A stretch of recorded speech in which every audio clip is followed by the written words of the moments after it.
welcome everyone to this very special videocast session. Today's guest is an internationally renowned expert in human behavior and body language. He's been voted #1 in the world's top 30 body language professionals for 2 years in a row, and has published 4 wildly successful books on this subject. His client list is a litany of the who's who in the corporate and political world. So from presidents and CEOs of Fortune 500 companies to prime ministers of G8 powers. So some of those client lists include Microsoft, Google, American Express, Disney, Nike, KPMG, Shopify, Toyota, VW, Samsung, P&G, Viacom, WPP, Walmart, Nestle, Roche, so many. And that's only just to name a few of them. To add to all of this, he also has a TED Talk with almost 2.7 million views. And by the way, you should really check out his TED Talk. I did, and I immediately bought one of his books after watching it. He is also on the faculty of the International Masters of Health Leadership at McGill University. And he's on the faculty as the business presentation trainer for the Kellogg Schulich Executive MBA, which, by the way, is ranked #1 in the world by The Economist publication. So please help me welcome who a former FBI agent says is one of the best body language and persuasion experts in the game, Mr. Mark Bowden. Mark, welcome to this show, and thank you for joining us. Yeah, thank you. Thank you, Moeed. Thanks for having me here. Thanks for that great introduction, by the way. Thank you. My pleasure. And there was so much in there. I had to distill it down, even though it may have felt long for me and there was a lot to say. I still had to distill it down, which is credit to the expertise that you built and I think the obsession that you have with this particular topic. Certainly obsession. Yeah, certainly obsession. It's I've spent more time than most people I know just thinking about human behavior, body language, reading, watching videos, trying to follow and be part of the experts that I think are really great. So, yeah, I just am fascinated with the area still. Wow, and we'd love to get a taste of that fascination and see how we can help some of our viewers. Which, and by the way, we have viewers that range from sales professionals to sales leaders to even entrepreneurs and CEOs of small, mid-sized, large organizations. And I think it's fair to say that selling is, in some ways, everyone's involved in some form of sales or presentation about their value to someone else, whether it's to investors, whether it's to clients, whether it's to stakeholders. I first heard about you, as I said, on the TED Talk that I watched, and it really had a profound impact on me. However, one question I always like to know about the history of the people that I talk to. When I looked at your history, I was very surprised by some of the things I read in there. I mean, you obviously have a bachelor's degree in performing arts, and one of the things that I noticed was that you have a qualification in a Harvard course. But when I dug further into that, it's actually around the science of cooking. So how did you get into that, and how is body language featured in that at all, or if anywhere at all? Yeah, let me try and make the connections for you, because I think it's interesting and it'll tell you something about me and how I maybe think differently around behavior and body language, what's caused me to have an effect in the world of behavior and body language, not just in the world of business and politics. So the story starts in that I love to cook. It's one of my hobbies. It's the thing that I do to relax. I like to supply food to people, my family, my friends. I love the creativity of it, and I like to eat. So there's that going on. And then, and I like to go to restaurants as well. And so the molecular gastronomy kind of craze came along, and I was very interested in that. Heston Blumenthal, El Bulli, those kind of restaurants. Anyway, then Harvard decided they wanted to experiment with the idea of online learning. This is a number of years ago. They'd already gone, how are we going to, democratize education a little bit more and put some of our courses online? So they teamed up with their dean of chemistry and the Ferran Adria, the chef at El Bulli, who revolutionized molecular gastronomy, and they put together a course online, the first ever course they put online. So I instantly go, well, I'm game for that. So I signed up for that. It was pretty much, Harvard, 101 chemistry and math with some looking at, so using food to look at the fundamentals of chemistry. Now, here's where it moves into behavior, is that for anybody who understands something of chemistry, elements of chemistry are really about transformation and how you get one thing to move into another thing, and what you have to do, how you can provoke that thing to transform and have different properties. In terms of food, it might be, how do we take the proteins in an egg albumin and turn that from the sloppy kind of raw thing that you get, which is not tasty to most and doesn't have a good mouthfeel to most, but those proteins, which are long strands kind of swimming in water, if you provoke them in a certain way, you can get them to wind up. The water kind of falls out after a while, but you can get them to wind up and they'll get firmer and their taste profile will change as well. Now, the question is, how do you do that? Well, many people might go, well, you heat up the egg. That's not the only way you can twist up a molecule like that. You can add, for example, or you could use salt, for example. That would be pickling the egg. You could add vinegar. That would be pickling it as well. You could actually get sound and shake the molecules with sound to the extent that you would kind of scramble the, okay. So there are many ways. There are many ways to change the state of something. What's interesting is the different properties or the different reasons you might use that different methodology. It's the same for human beings and influence and persuasion. What we're interested in is, how do we move somebody from one state to another state? In the case of selling, it's about, how do you change somebody from not a buyer to a buyer?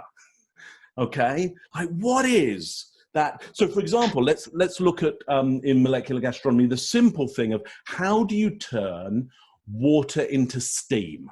Okay, again, many ways to turn water into steam. You can add energy to it. You can put it into a vacuum. You could shake it. All kinds of ways you could do it. However, we know when you heat up water, to get it from 99 to 100 degrees, roughly, which is where it turns into a gas, it takes phenomenally more energy to get it over that brink, over that state, than it took to get it from the 0 to 99. It takes almost, I mean, I'm not going to do the equation right now, but almost as much energy to take it from 99 to 100 as it does from 0 to 99. And that's why you look at a pot of water and you go, come on, why isn't it boiling? Have you noticed that with the sales process? Yes. That it's not a linear, people are not a linear thing. It's not like, if I just keep adding energy into my sales process, they will tip. It's like they go a certain distance and then it's like, now I've got to put in the energy. Now we're at that, that tipping point. Now comes the real energy. And you see some people give up at that point. Yeah. They don't understand influence and persuasion. So anyway, long answer to a simple question there, potentially.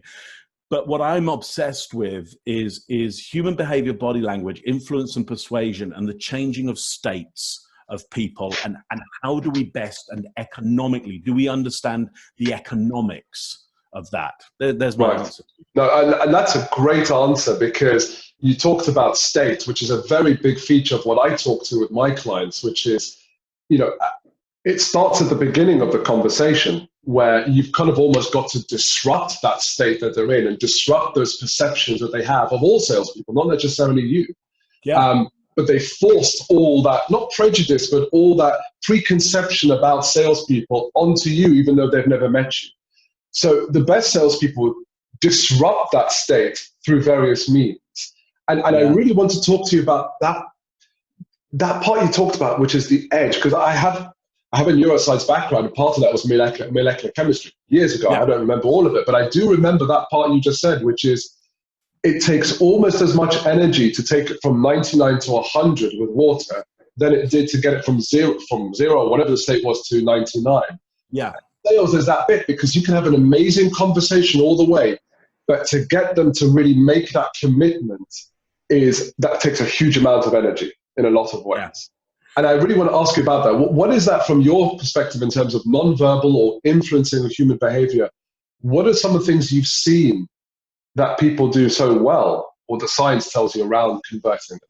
Right, yeah, very perceptive. Look, and it's so simple, and that's why people get it wrong, because to get that final change of state, when they're putting in that same gradation of energy into it, to get that final change of state, what happens is they see it as a wall, and they go, oh, I've got to use another technique.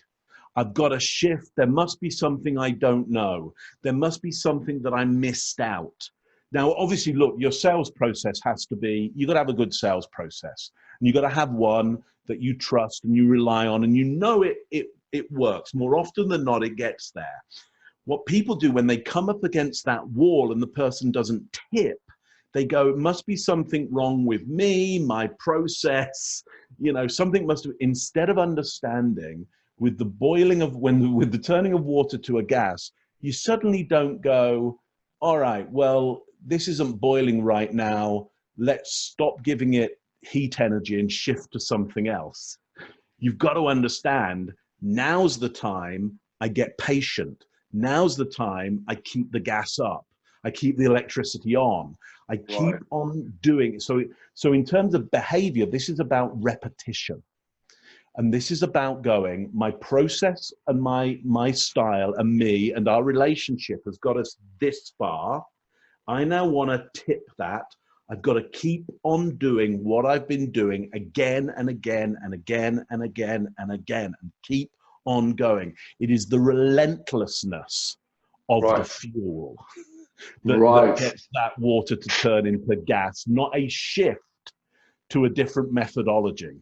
Does that make sense to you? Makes absolute sense, yeah. Absolute sense. Wow, there's so much in there, because salespeople do come across that situation where they give up. So let me take one point there that I think most salespeople are going to think about, and it's an area that salespeople are going to fall, which is, what's the balance between going relentless and becoming a nuisance versus adding value? Or is there some framework that can help the salespeople, whoever's watching this, say, how do I make sure I up that ante and that repetition without becoming a nuisance that will distance the buyer from me at that next stage? Yeah, it makes a lot of sense. So first of all, you've got to understand the land of the communicator, the land of the sender of the communication is not the land of the receiver. So you've got to check your own judgments always about, am I being too much? Am I being over the top? Okay, so you've got to, but look, hang on, you've got them to 99. Okay, so they've changed. It's not like they've pushed back. They've joined you on a certain point of the journey. So again, we've got to look at the context of, we've got that much influence and persuasion. We've gone down that river together, quite a distance. It's just that last bit, and that effort on your part, what you're doing is changing that energy into a push on them. And it may not be a push on them, because that change of state from them, from not buyer to buyer, is a big move, So they need that extra pressure. They're not going to feel it to be an extra pressure. But here's what will cause them to go, hang on, what are you doing? That's a bit off. Steady on, step back, is if you change the pattern. If you change the process. Interesting. On them. Now they're going to go, look, hang on, we got this far together via this pattern which I was enjoying, and and you know, there's a whole kind of process that I've got to now go through to tip me over the edge. Some of it you might be able to see, some of it will be unseen to you, but now don't change the methodology on me. That's now uncomfortable. And when I get uncomfortable, I'm going to go quiet on you and disappear. I'm going to play dead, or I'm going to attack back. I'm going to go, stop that. That hurts. Yeah. Right. Or I'm going to go, oh, right. If I just stand still and do nothing and play dead, you'll probably just pass on by. So does that metaphor or analogy make some sense to you? Absolutely. What you said there was really key that I want those who are listening to understand. So I'm going to repeat it, which is the key is not to change the process of what you're doing.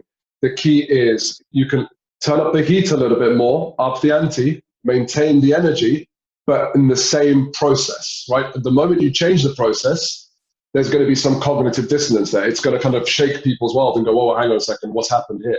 So what you said was really, really powerful in that. And I think a lot of salespeople forget this, where they think of anything to get things over the line, and they think, let me try something new because it's not working. Let's try it again. What they really need to do is just keep doing what they're doing because it's got them there so far.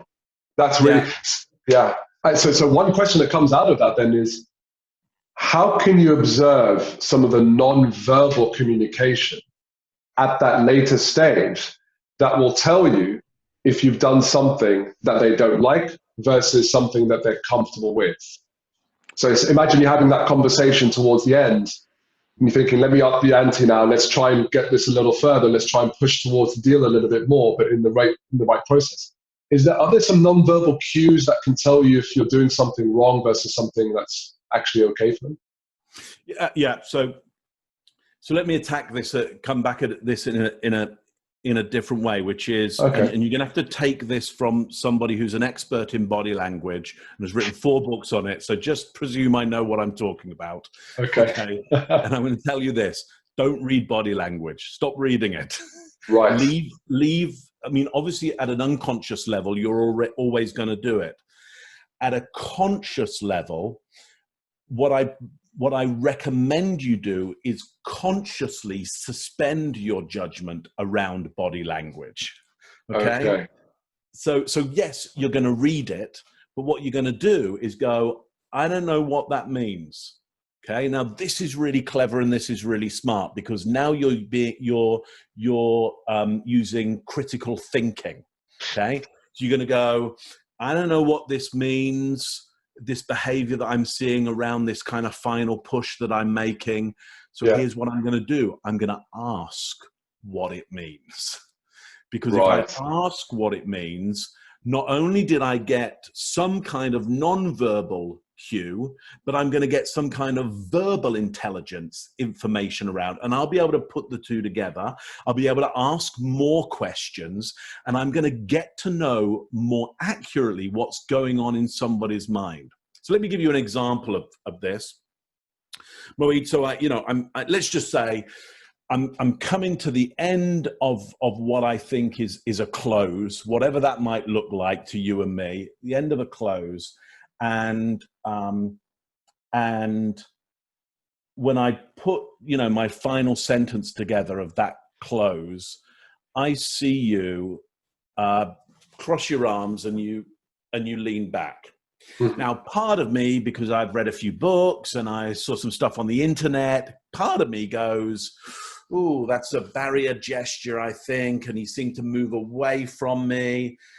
And I go, I think we got a problem here. Now, we either have a problem or we don't have a problem or something in between. I frankly don't know. I mean, this is some people do call this a barrier gesture. Other people go, it's a gesture of comfort. I know people cross their arms and lean back when they're thinking, when they're making a final decision. So just by using critical thinking and going, I don't know what this means, there's a whole bunch of different possibilities. So I open into possibility now. Not absolutes. So there are body language readers who are absolutists. I don't put much truck by those people. And there are body language experts who go, there's a lot of possibility on the planet. We need to do critical thinking around this. So here's what I do, Moeed, with your lean back and folded arms, I simply go, Moeed, so you've heard my close there. What are you thinking? Where are you right now? Right. So I ask you a direct question. What are you thinking? Where are you right now? Right. So there's two questions there. One was, what are you thinking? You might answer me. You might go, Mark, I'm thinking now this isn't going to fit. Or you might go, Mark, I'm thinking I need this one more piece of information, or I'm thinking, how am I going to present this to my senior leadership? Or I don't know. I don't know what you're going to say. I asked a question, then what you say. Then I'm going to say, but then I gave you another option, which is, where are you right now? Which is a lot more open. You could partly go, Mark, I'm in the same room with you as I've always been, or you could take it as a metaphor and go, I'm confused, or I'm fighting something in my mind, or again, I'm at this point where I have to now go to my leadership team and put this forward, and I'm wondering how to structure the numbers so it really fit for them. It's like, but understand, can you see what I'm doing there? Which is I'm taking the signal, I'm suspending my judgment, and I'm asking you a question to get more intelligence. And every answer you give me, what I do is I accept the answer. I show the non-verbal information of acceptance of your answer, because then you'll tell me more. Because you could go, where I could go, where are you right now? And you're going, I'm trying to look at how I'm going to place the numbers for this. And I might just go, and what else? Because I'm not necessarily going to take your first answer as the true answer.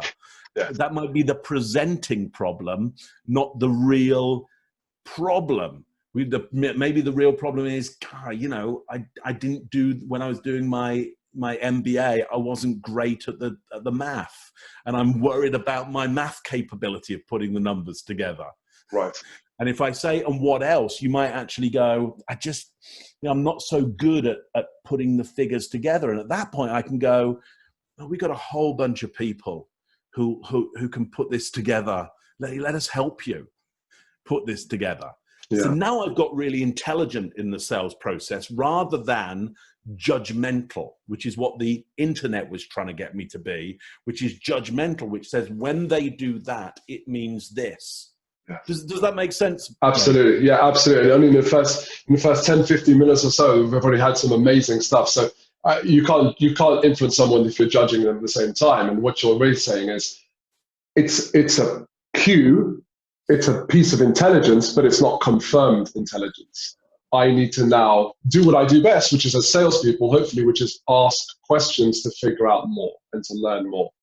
And so that's fantastic. And what you explained, I'm reading between the lines here, but to ask those kind of deeper questions towards the end of the sales process, hopefully you've built enough rapport and trust that you can ask those kind of questions and get some good answers and real answers back. Yeah. But earlier on in the process, where you're still building that rapport, still rebuilding that trust, what could you do as the seller or as the business person who's trying to make a presentation? What could you do to make the other person feel comfortable? What kind of non-verbal things, such as posture, things like that, could you do that will help? Yeah. So really, really simple stuff, which is as much open body language as possible. Right. Yeah. So, and that's your truth. That's your truth plane, right? Which will probably come back. Yeah. Yeah. Open palm gestures at exactly navel height, I would say, is the biggest, most powerful indicator you can give to somebody that you are open to them. You mean them no harm. Essentially, it's the signal of this is a safe environment for you. Right. And so if you could do anything, I would be doing that. Above and beyond that, as much open body language as you can, as much kind of taking up space as you can, but not in other people's territory. So you're looking to be open around this area here, essentially. These are vulnerable areas on the body. All of this is vulnerable. These are my protection system for these vulnerable areas. Yeah. Sure. So if I open up around those vulnerable areas, it triggers you into a sense of, well, Mark doesn't see a threat in this environment, therefore it's a low risk environment. When Mark comes in the room, the risk lowers. Yeah, which again frames my product, my service, me, the team I'm with. It frames us in low risk rather than high risk, essentially. Right. So I would be doing that. Now, on top of that, in terms of the interview and interrogation that you'll do with the client, I would be looking for what we'd call phatic conversation, which is traditional small talk. And whatever that is in the culture, the environment, and culture not meaning, somebody's from China and you're from Europe, though it obviously can mean that. But like when you get down to culture, you've got to go, well, where in China? What status are they in China? It's like culture is a little more gradated than they come from Africa. That's like, okay, like what are you talking about?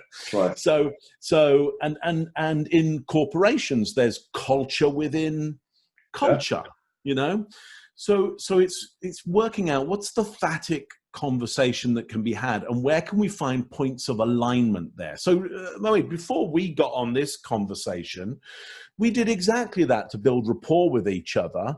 We noted, the parts of the planet that we both recognize. Yes. The parts of we were recognizing London together. You were recognizing Canada with me. We were exchanging data around that in a very kind of positive manner. And this helps both of us understand that we will be accepted by each other. Again, it lowers the risk. Which means like you get a better conversation out of me. I get a better conversation out of you because there isn't this instinct in the back of your mind going, oh, I don't know, don't say that. Don't ask that as a question. Oh, should I, is that a good answer? Though some of that might be going on. It's lessened because I trust you more and you trust me more because you saw, I asked you for data. So for example, I asked you for data around how old your daughter was. Yeah. And you gave me the data on that. And I nodded my head and I smiled. Yeah. And I didn't go, oh, no, oh, yeah, terrible, eh? Oh, yeah, you got problems. I'm just very open around stuff. You say that's interesting. I didn't even notice you did that actually, but now that you say that, that's interesting. Yeah. So I think that initial rapport building is about openness of body language and openness to the answers that people give you around very phatic questions, very ordinary questions. Where are you right now? So they tend to be data questions like, where are you? What did you get up to at the weekend? These kind of things. What's the weather where you are today? So I do that via video. Is I'll go, where are you right now? They'll go, I'm in Singapore, whatever. And I'll go, oh, okay, good. And so Duchenne smile, nodding of the head, eyebrows go up to show I recognize that. Yeah. They'll signal that back. And unconsciously, we get rapport super quickly based on that thing alone. Yeah. Right. Then I can go, what's the weather like right now? And they'll go, oh, it's raining. And I'll go, yeah, exactly. Yeah. And then I'll talk about rain here. It doesn't have to be raining here. I can go, oh yeah, we had incredible rain at the weekend also. So I'm going, I have the same weather system as you some of the time. Right. That triggers them into going, oh, so you come from the same environment as me. Yes, I'm on the planet Earth, just like you. What I'm trying to do is lessen the differences, create more links, so there's less friction in the relationship. Anyway, I hope that makes sense to you, Moe. Okay, yeah, absolutely makes sense. And there's a lot there again.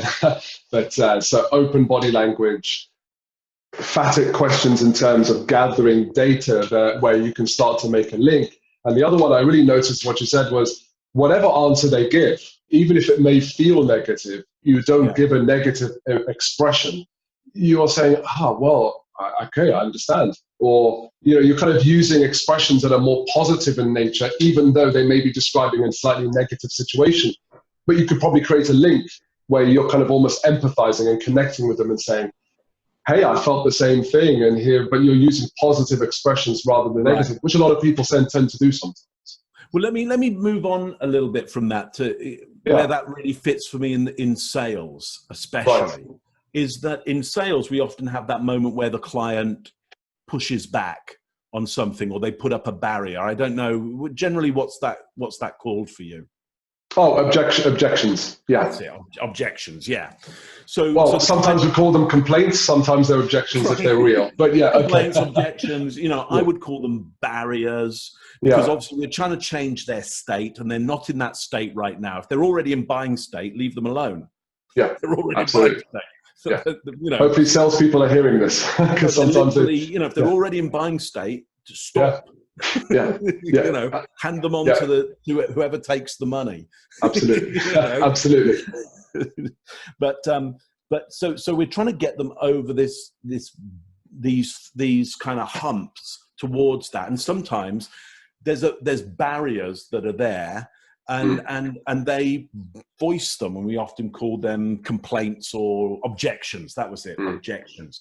Okay, so what we tend to do when somebody complains or objects, we tend to have a instinct to push back, to go, well, hang on, our product does actually do this, or yeah, no, it doesn't do that, and here's a good reason why. That, you know, it's better that it has the barrier that you're making a barrier, because it's a feature that's actually better. Anyway, we tend to push back instead of accepting it. So when somebody comes up with an objection to me and they go, oh, well, you know, it's this or it's that or there's that, I go, yeah, exactly. Tell me more. So I stop myself pushing back, and instead I tell them that I accept what they're saying, and I ask them to give me even more information on that, because I don't want to get triggered by their objection into pushing back on their objection. I want to get in that river with them, which is the nature of influence. That's what the Latin word means, influence. It means to be in flow, to be in the river. I want to get in that boat with them and go, yeah, let's sail down that. Let's float down that river together. You give me all the stuff you know about why this isn't going to work for you, because I'm going to sit right next to you. I'm going to nod my head. I'm going to accept everything that you say. And at some point, I'm going to say, so what do you want to do about that? Okay. And I'm going to get you to solve the problem, because ultimately I'm sitting in the same room as you, and you haven't bought something and you need something. Otherwise, why did I even get a meeting with you? Yeah. You have a lack of something right now. That's why I got a meeting. Because unless you just like to waste your time meeting people to talk about buying stuff you don't even need. Yes. Right? I mean, we should have screened you out. Yeah, agreed. Of that. You're a time. Agreed. I don't know what your job is, but you kick tires for no reason. I don't know what. Agreed. But if I've got in a meeting with you, it's because you are at a lack of something. You're at a lack of a bunch of things. You lack the tool or the thing that you need in order to make the thing that you have better, okay? And you lack something in an understanding or power in order to get that thing, else you'd already have it. So that's the key, is I want to know, how come I'm in the room with you right now? What is it you lack at the moment that means you haven't been able to make a purchase, make a decision, and get the thing that you know you need? And if I can help you with that, that's going to be good. Yeah. If I can't help you with that, then I'm going to hinder you. We're just going to spin our tires. Does that make some sense? Yeah, it does make a lot of sense. And I know the neuroscience and psychological reasons why, but it also goes against a lot of the sales training out there. So salespeople are trained to initially agree with the buyer when they make an objection, right? Don't push against that strength. But here's the thing. We make that initial agreement, but we straight away move into objection handling. Here's why you're wrong, or here's how we sidestep it. And there's something you said towards the end, which is you're hearing everything they're saying, and then you're asking them, what do you want to do about that, right? Yeah. Where do we go from here? Now that flies in the face of almost every sales training out there, because we're trained to take control. We're trained to have an answer. we're trained to tell them and teach them. And there's a lot of the challenger sales here where I come from, which is talking about that, which is teach how to take control. But we're trained to almost teach them why that may be the wrong perspective, and we want to kind of take control. But you're saying that we shouldn't do that. In fact, you're saying that's contrary to it being able to influence someone. Well, it is contrary to influence, because you're not. Here's what happens when they give you the objection, though you accept it, and then you start your objection handling maneuver.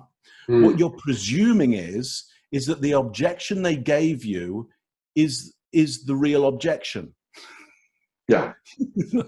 Agreed. You don't think, what you've done is gone, I don't think that person is a liar. I think they're telling me the truth. Right. When they give me the objection. Now, they may be telling you the truth, or they may be lying, or something in between. But for some reason, your training says, don't wait to find out. Make them a truth teller. From a moment, let's just presume that their barrier is not so deep that they would tell you their barrier immediately. It's a surface thing. And it's like, if it's a surface thing, why wouldn't you have picked it up in the first place? Why wouldn't it always be in your presentation?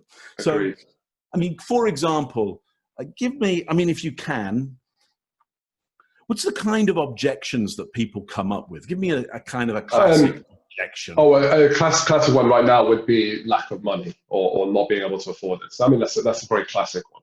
Right. So instead of going, okay, I understand that your budget is set lower, and then I start handling that objection.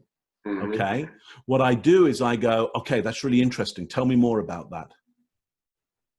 Right. Now, if I asked you, put yourself in the position of that buyer who gave us their objection. Yeah, I just don't have the money for that. Just role play that for a bit. And I say, that's really interesting. Tell me more about that. What would you say? I don't have to. I was putting myself as a buyer. And what that did was that jarred me because I wasn't expecting that. Right. I wasn't expecting that. Tell me more about that. While, obviously the situation right now with the recession and coronavirus, we're having to change where we spend our money. I've had to lay off staff. I'm having to do more, but deliver the same results, if not more results.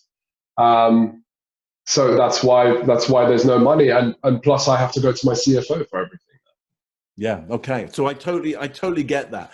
So what are you thinking of doing in terms of handling that the prices of some things aren't going to change, and yet you still need to provide product and service to your clients that is top notch? Like, what's your strategy around that? Yeah, well, we're going to have to think very hard about what's a nice to have rather than a need to have now. Right. We're going to have to make some very, very tough decisions here. Is the product and service that I have for you, is it a need to have, or would it just be nice? Right now, it feels like it would be a nice to have, but if there is a way that it has an impact on the products and services, as you said, that we provide to our own clients and help us continue to keep that standard, then it will become a need to have. And that's exactly it. That's it. Yeah. So here's what we need to work out together is, I don't want to sell you anything that's nice to have. This is not the time. This is not the economic climate to go, let's buy something nice. What would my product and service need to have for it to be a need to have for you? I only want to sell you something that you need because it produces a result that your clients need.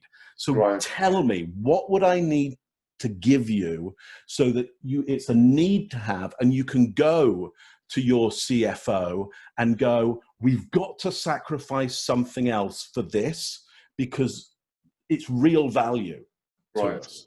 So do you see there, Moeed, how I'm maneuvering you? Absolutely. And I think the biggest thing I took away from there is, and we're trained this, but I think in the heat of the moment, in the heat of the battle, we forget this, which is the first objection, or even the second one, maybe even the third one, is not always the true objection.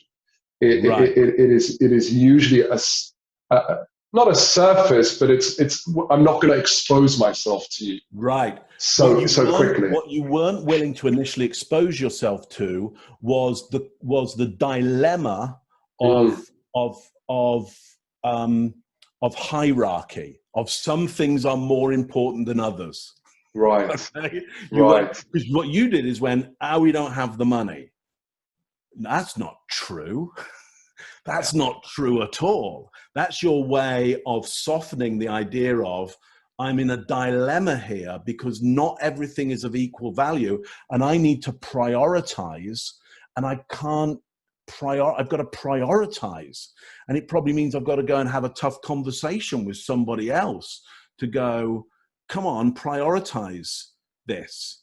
So, Right. so, so why do I have to do all the work lowering my price when I could help you do some work of prioritizing and going, telling your priorities to somebody else? Because Yeah. for my product and service, it could be $1 million, could be $1 million on if I get you to go and do the work of prioritizing and going and talking to the CFO, we might make an extra $1 million on this. Or I could just go, oh yeah, handle the objections. Let's immediately start to negotiate price.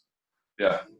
Yeah. You know, Yeah. and I know, look, you know, we've kind of simplified this process, and we're trying to, but I hope people can get the general overview that we're giving there of do not take the presenting problem as the real problem. Right.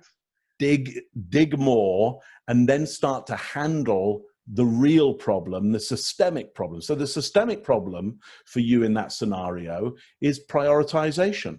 Yeah. That's it. And maybe you're not good at that. And maybe I could help you. And how would you know? How would you know when you've come across something that really is the real problem? Is there some sort of human behavior or non-verbal communication that will tell you? Because some people might think, and this is, some salespeople might say, I have to ask 5 times before I get the real problem. But the buyer may have told you, if you've done it well, within the second or third time. So how do you notice? How do you figure out? Sorry, how do you observe that they've given you the right answer, the real problem? Right. So change. We're looking for changes in behavior. Let's Right. not worry about what changes. Let's not worry about the state change. Did they turn from a water into a gas, and what a gas might mean? Let's just go. There was a radical change. There was a big change there. Yeah. And so when we go back, if people want to play back what was happening in our play acting of this scenario, what they'll see with you, Moeed, is your eyes go up and you go quiet for a bit while you explore internally, like, what's actually happening in my mind. Because I go, well, tell me, what else? And you go quiet for a bit. You don't instantly answer. Yet when I said, so are we ready to go? If I said, are we ready to go on this? You would instantly go, okay, so look, there's the thing of the price. And you'd be bang in there. And I would instantly go, you're not exploring internal dialogue there. This is something rote that you've learned. Protect myself from reality by crushing their price. Right. Yeah. And maybe they'll cave. So I go, okay, what else? Because I'm not going to take the presenting problem. And then I see you go still and your eyes go somewhere else. Again, don't worry where they go. Don't do any of that eye accessing stuff. Okay. Leave that to other people. We just want to know, was there enough of a change? And then you started to get a bit more excited. Yes. Okay. Rather than just, well, there's the price. Yeah, which you weren't excited about. Suddenly start getting more excited. So you're getting more emotional. I then start copying, accepting that emotional state. I come up to that emotional state with you. Yeah. And then I ask you to give me even more data. And then I notice, like, again, there's silences and then there's a lot more data. So again, that's a big enough change to go, there's a change of state happening here. I don't know what it means, but it deserves more inquiry around that. And we do get somewhere. Does that make sense? That's hugely powerful, because I think people get buried in the minutiae and they think, oh, if you're looking to the right, that means you're imagining something. We're looking to the left, you're thinking about logic. You're just saying, forget that.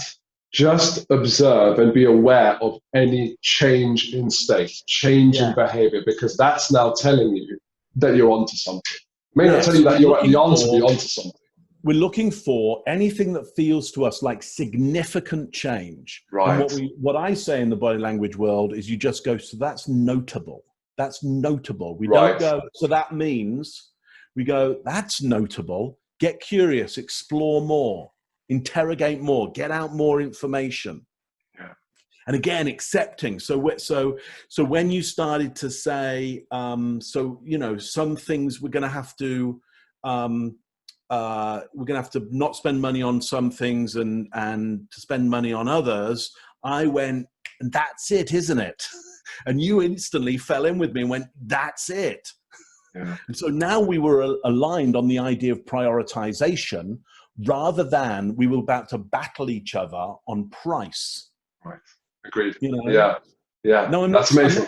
I'm not saying price can't move, but I'm saying let's move price because of the real problem, not because of the presenting problem. Yeah, and this is an element of negotiation here that we've unwittingly got into, because salespeople are going to face this a lot more. But that was hugely powerful, Mark. Thank you. I'm just thinking in the last few minutes, because I've got to touch on this. Yeah. We live in the virtual, not live in the virtual world, but a lot of things are being done virtually. We're talking virtually. I'm not doing what your book says, which is my bad, which is make sure I have the equipment further away so that I'm exposing more of my truth plane. However, where people can't do that, or where you can only see basically the head and maybe the shoulders of your buyer, what are some of the top things that we should really be thinking about when it comes to non-verbal communication when we're doing things over screen or video talk? What are some of the things that we should be aware of, whether it's observing or things that we should be doing with our own body language? Yeah, so let's just focus on what you can do very simply to come across better on camera and have more data for your audience, for your buyer. The more data you give them, the more optimistic they will be. The more eye contact you give them, the more optimistic they'll be. So one of the things that I do is I place a little smiley face behind my camera. Like that, it triggers me into a Duchenne smile. It brings my eye line up to the camera. I have my camera at eye level in front of a monitor, and I've got all of that raised up so that hopefully you can see more. But you have been doing a great thing there, which is you are getting your hands into the frame a lot more when you're speaking. It doesn't, on camera, it's a lot more difficult to do what I explain in my books around truth plane, because you're not entering live. When you enter a room live with somebody, they see the whole of your body. Yeah. Pretty much as you enter. But the interesting thing is you'll never get this close with them immediately. Even with my skills in influence and persuasion, it would take me 15 to 20 minutes to be able to get in this close, be accepted into your personal space. I show up in your personal space if I want to. And so long as I have Duchenne smile, as long as I give you open gestures, as long as you get to see plenty of my context, you get enough information to go, Mark is safe in my personal space. I can trust him. Let's start to build a good relationship. Now, the difference is, let me just change cameras with you right now.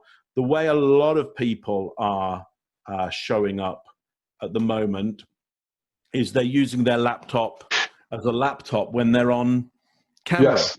And so you see this. I'm exactly the same person. I have exactly the same product and service that I want to sell you. Okay? Wow, that looks complete. I really felt a complete difference. Right. So there's me. I want you to trust me in my product and service. It's the best one for you and your organization. Or alternatively, I want you to trust me. I have a product and service for you, and I think it's the best for you and your organization. Is there a radical difference? Well, a massive difference. That's incredible. Is, by the way, and I can do this with my laptop. it just needs a waste paper basket. Hang on. So I'm going to go back to that. I'm going to get we have blue recycling bins here in Canada. Nice. They're green in the UK and London, maybe. Anyway, I just put it on top of my recycling thing there. I could But that's much better. Yeah. Smiley face and put it behind the camera there. And you'll notice, that's already much better. Yeah, absolutely. Now, here's the thing. It's really hard for me to now use my laptop as a laptop. Yeah. Because it isn't a laptop anymore. It's a camera. If I want to use a laptop, maybe what I should do, here it is. It's down here. Hang on. Is I'm going to get a different laptop and I'm going to place it down here. Right. Or I'm going to have a netbook or something, and I'm going to have it down here. So on TV, they didn't go, oh well, we can use other things as cameras. They had on TV they have separate cameras. Yeah. Because we've somehow decided to go, we're going to get into this virtual world, and we're going to use this afterthought of the webcam as our most significant means of communication for certainly this year. It's a bizarre thing to do that we wouldn't go, no, we're absolutely going to need a different camera. Right, agreed. Anyway, that's the nature of business, is we're often a little bit late to the game on understanding exactly what's going on around us. Hang on, I've just switched us off. No worries. Let me go back. No worries. And I think most people aren't aware. I think that's the thing. They're just not aware of the difference. I saw it because I saw it, right? I saw the change. I saw the contrast. However, even though I may have kind of known that, just seeing that change really nailed it home for me. But most people won't actually appreciate that change and the difference with that. And what about the buyers then? What could you observe about the buyers if you can only see their face and maybe their shoulders? What are some of the things that you, and again, I know you actually, you know what, I think you've answered that question because you said you can't just make judgments, you have to just be observant of what they're doing. So one of the well, let me give you one more thing around that. Is look around them. Right. Look around them. There was a French artist called Mondrian who would look at trees, and instead of looking at the leaves and the branches, look at the gaps between the leaves and the branches, and kind of work with the gaps in between.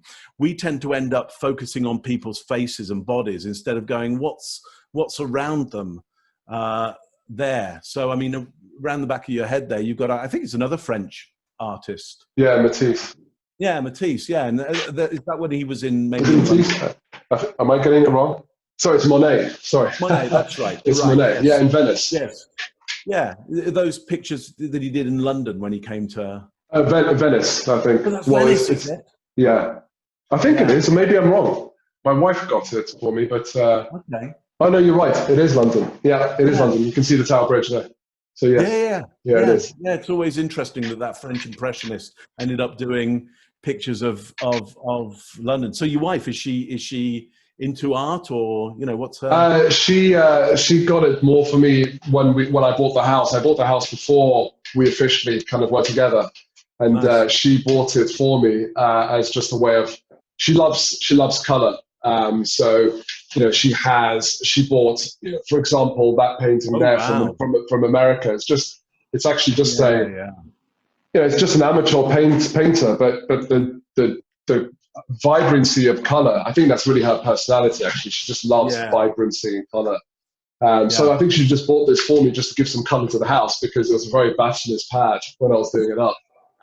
So I think she was putting her mark in place before she moved in officially. But yeah. So look at the interrogation that happened there. Look at all the information you just gave me, and you showed me even more of your house, and you told me about the character of your wife, and something, the history of the relationship, and who'd purchased the house first of all, and there's you gave me a whole heap of information there. And I noticed one of the things I did there was when you got, I knew that you hadn't named the artist right, but I didn't go, oh, no, you got it wrong. Right. When you said it was Venice, I didn't go, it's not Venice. I went, oh, okay. Like, I totally accepted Yeah, that's everything absolutely. that goes along, because eventually we get to the right answer. Eventually, the state changes from buyer to not buyer.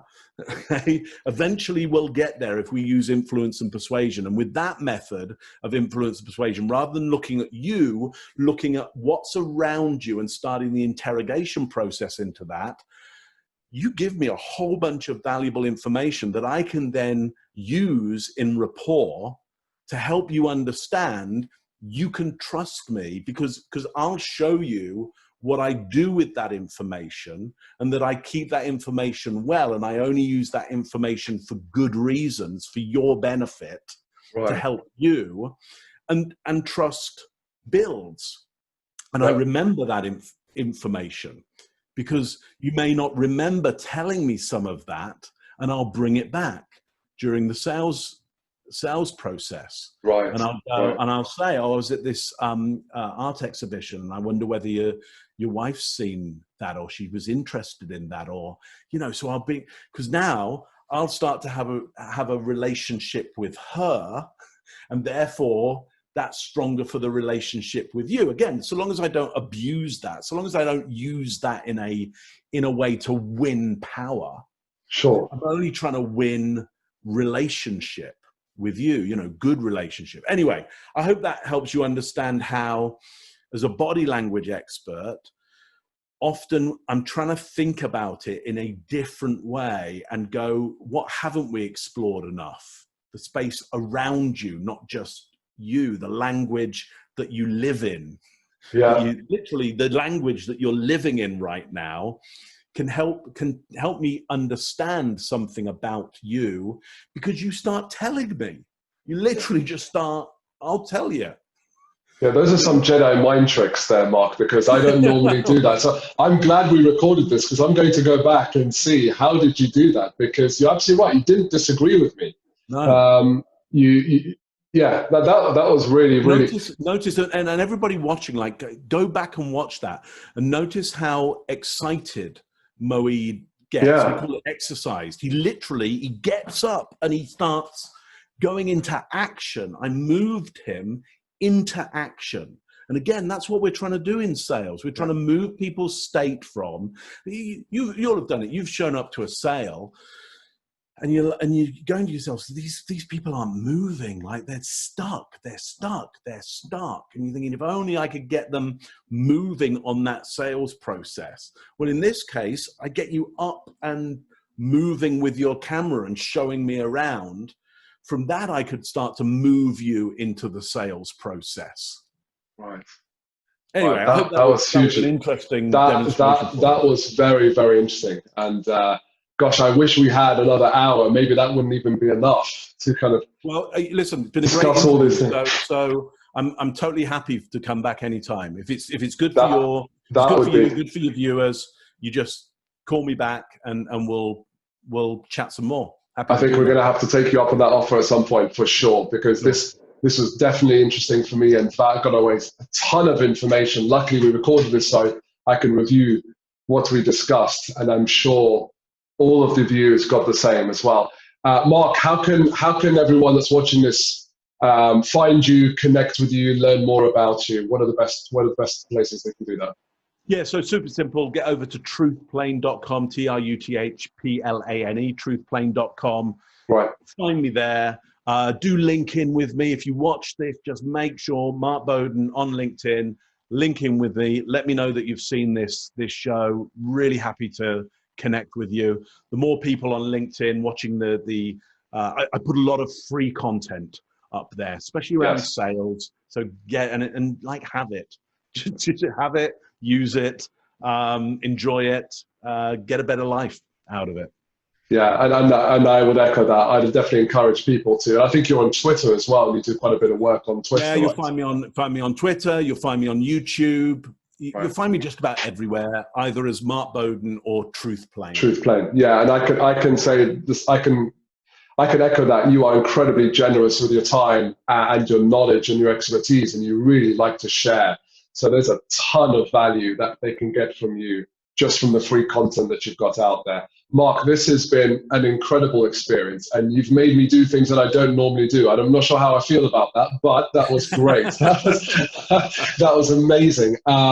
So thank you so much for sharing what you did. And I think that has given me some incredible insight into human behavior and how we engage with our buyers. And I encourage all those that are watching to connect with you, find more about what you do. So Mark, thank you very much for sharing your time and your knowledge and expertise with us.